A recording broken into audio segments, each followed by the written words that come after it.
Saan niyo po nakuha yan? Bakit po kayo may picture ng pamilya ko?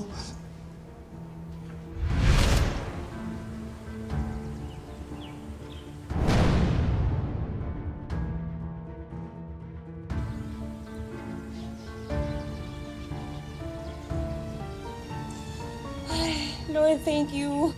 Mabibigyan na din ng justice sa pagkamatay ng inaanak ko. Ito ba ang pamilya mo?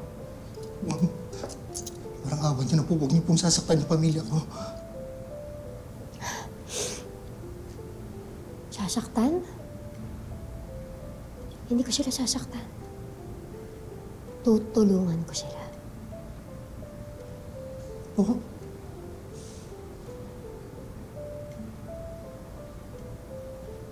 Nanggaling ako sa inyo. Nakausap ko yung asawa mo. Wala pala siyang trabaho. Buntis pa. Nagba-barbecue lang pala siya.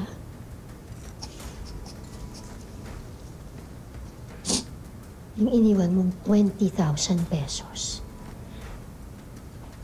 Sa tingin mo, hanggang saan lang aabot yan?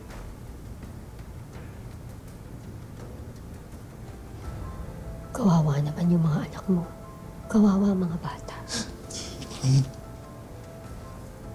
Kaya huwag ka mag-alala. Bibigyan ko si Diana ng 100,000 pesos.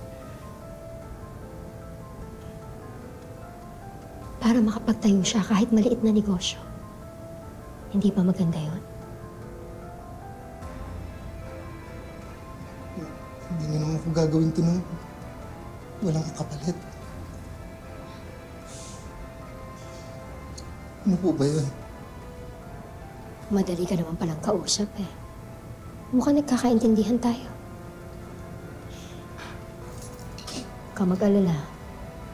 Madali lang ipagagawa ko sa'yo.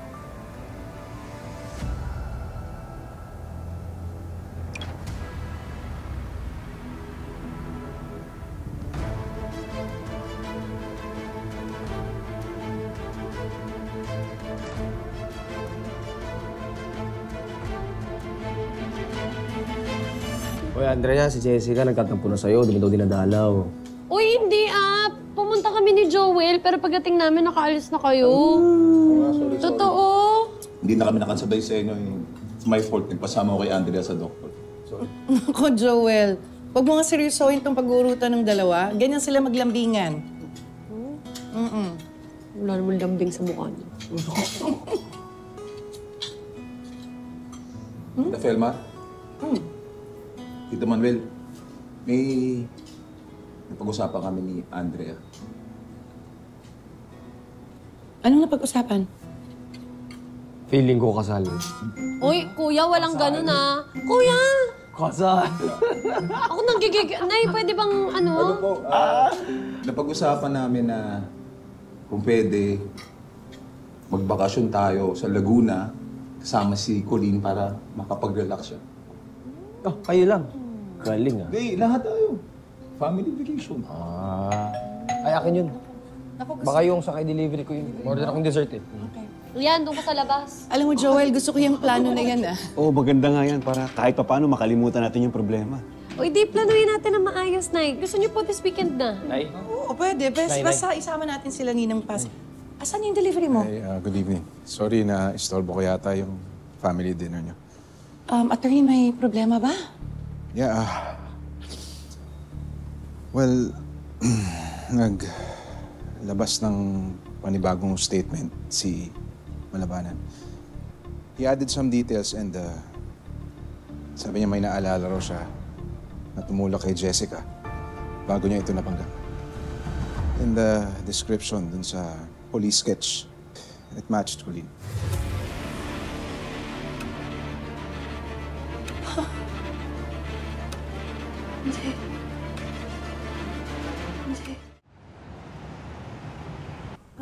Attorney, Mrs. Cruz, magsabi ka nga ng totoo.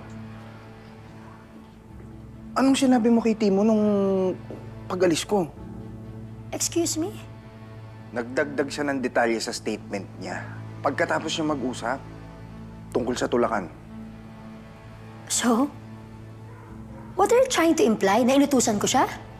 Mrs. Cruz, I'm not implying, I'm asking. Kung totoo nga na nakita ni Timo yung pagkakatulak ni Colleen kay Jessica, eh di sana nung unang statement pa lang sinabi na niya. Tsaka bakit ngayon lang? Matapos siya mag-usap ng kayong dalawa lang? Attorney, pwede ba? Kesa kung ano-anong pinagsasabi mo, maghanda ka na lang. Maghanda ka para sa isasampa nating kaso kay Colleen. Eto na, oh. Eto na yung pinakahihintay natin. Andito na.